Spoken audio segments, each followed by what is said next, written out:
कहानी बुढ़िया और उसकी दो बेटियाँ। बुढ़िया और उसकी दो बेटियाँ की यह एक पुरानी कथा है। एक गांव में एक बुढ़िया और उसकी दो बेटियाँ रहती थी। बड़ी का नाम शीला और छोटी का नाम सालू था। उन दोनों बेटियों को बड़े प्यार से पालन पोषण किया था। जब दोनों बेटियां बड़ी हुई तो उनकी मर्जी से शादी करवा दी। उन दोनों बेटियों और उनकी माँ को कहीं कोई तकलीफ़ नहीं थी। शीला और सालू अपने ससुराल में अच्छे से घुल मिल गई थी। एक दिन दोनों ने एक बिजनेस शुरू किया।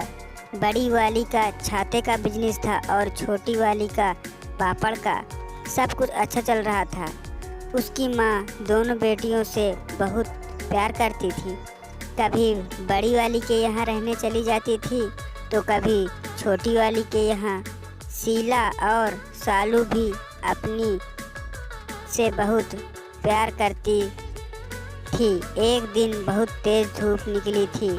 उसकी माँ शीला को याद करके रोने लगी, जिसका छाते का दुकान था, क्योंकि कुछ दिनों से ठीक से नहीं चल रहा था। उसकी माँ भगवान से बोलने लगी कि आप बारिश क्यों नहीं कर रहे हो?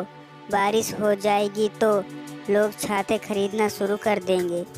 मेरी बेटी का जो धंधा है धीमा हो गया है, वो अपना परिवार कैसे चलाएगी?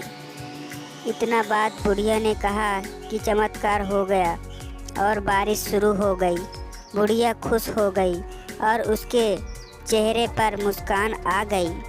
फिर उसके चेहरे पर अभी मुस्कान आई ही थी कि उदास हो गई और वापस आसमान के ऊपर देखकर बने लगी, हे भगवान, हे आपने क्या कर दिया? मेरी दूसरी बेटी का तो पापड़ का बिजनेस है, वो सुखाएगी नहीं तो बिकेंगे कैसे? मेरी दूसरी बेटी के बारे में तो सोचो। अब ये बुढ़िया का रोज़ाना का आदत हो गया था। जिस दिन बारिश हो रही थी उस दिन कह रही थी कि धूप क्यों नहीं हो रही है, और जिस दिन धूप हो रही तो कह रही थी कि बारिश क्यों नहीं हो रही है। अगल बगल वाले देखते तो बोलते कि ये बुढ़िया पागल हो गई है, दिन भर अपनी बेटियों के को रोती रहती है। एक बार एक साधु वहाँ से निकल रहे थे और ये आसमान को देखकर रो रही थी। हमेशा की तरह साधु ने पूछा कि ये रो क्यों रही है? तो लोगों ने कहा कि आप इनके चक्कर में मत पड़िए, ये हमेशा रोती रहती हैं। साधु ने कुछ सोचा और वहीं रुक गया। उनको लगा कि एक बार जाकर सुनता हूँ कि बात क्या है। साधु ने उसके सामने गया और बोला, अम्मा, आपको क्या परेशानी है? तो अम्मा बोली, मेरी दो बेटी हैं, शीला और सालू। एक का छाते की दुकान है और एक दूसरी का पापड़ का। जिसका छाते का दुकान है उसका धंधा मंदा पड़ गया था, तो मैं भगवान से प्रार्थना की तो बारिश होने लगी। फिर मुझे दूसरी बेटी की याद आई जिसका पापड़ का बिजनेस था।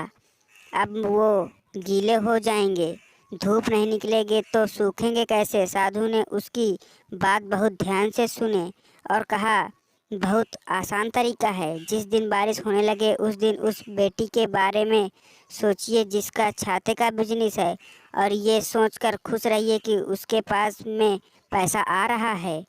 उस दिन अपनी दूसरी बेटी के बारे में मत सोचिए। जिस दिन धूप निकले उस दिन अपनी उस बेटी के बारे में सोचिए जिसका पापड़ का बिजनेस है। उस दिन उस वाली बेटी के बारे में मत सोचिए जिसका छाते का बिजनेस है। अम्मा को साधु की सारी बातें समझ में आ गई और उसके कही हुई बातों पर चलने लगी और खुश रहने लगी।